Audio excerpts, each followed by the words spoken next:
കൂത്തുപറമ്പ് നിർമ്മലഗിരി നീറോളിച്ചാലിൽ പ്രവർത്തിക്കുന്ന Nirmala English medium സ്കൂളിന് അംഗീകാരമില്ലെന്ന് രക്ഷിതാക്കളായ N Bhargavan, Sangeeth Kumar K എന്നിവർ വാർത്താ സമ്മേളനത്തിൽ അറിയിച്ചു. ഇതുമായി ബന്ധപ്പെട്ട DDക്ക് പരാതി നൽകിയിട്ടുണ്ടെന്നും നേരത്തെ CBSEയുടെ ബോർഡ് വെച്ചിരുന്നുവെന്നും ഇപ്പോഴത് എടുത്തു മാറ്റിയിരിക്കുകയാണെന്നും ഇവർ പറഞ്ഞു. 1 മുതൽ 7ാം ക്ലാസ് വരെയാണ് ഇവിടെ പഠിപ്പിക്കുന്നത്. വലിയ കെട്ടിടവും സ്കൂൾ ബസ്സുകൾ ഉൾപ്പെടെ ഒട്ടനവധി ജീവനക്കാർ ഇവിടെ ജോലി ചെയ്യുന്നുണ്ടെന്നും ഇവർ അറിയിച്ചു.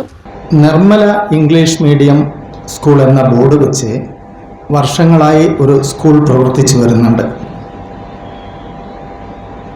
ആ സ്കൂളിന് നേരത്തെ CBSE എന്ന ഒരു ബോർഡ് കൂടി അവർ പ്രദർശിപ്പിച്ചിരുന്നു.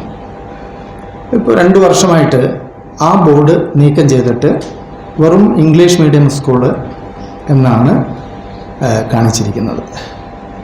ആ സ്കൂളിനെ സംബന്ധിച്ച് അന്വേഷിച്ചതിൽ എഡ്യൂക്കേഷൻ ഡിപ്പാർട്ട്മെൻറ്റുമായിട്ടും കൂത്തുപറമ്പ് മുനിസിപ്പാലിറ്റിയുമായിട്ടും അന്വേഷിച്ചു.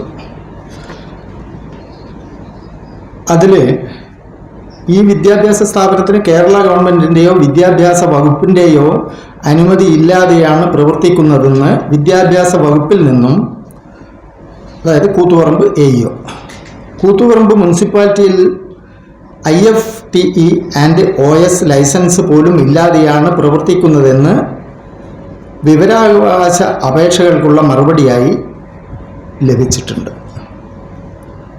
തലശ്ശേരി DE ഓഫീസുമായി ബന്ധപ്പെട്ട് ഈ വിഷയം സംസാരിച്ചതിൽ ഇത്തരം അനധികൃതമായി അംഗീകാരമില്ലാതെ പ്രവർത്തിക്കുന്ന സ്കൂളുകൾ പ്രവർത്തിക്കാൻ അനുവദിക്കാതെ പൂട്ടി സീൽ ചെയ്യാനുള്ള ഉത്തരവ് നിലവിൽ ഗവൺമെൻറ് തലത്തിൽ ഉണ്ടെന്നാണ് അറിവായത്.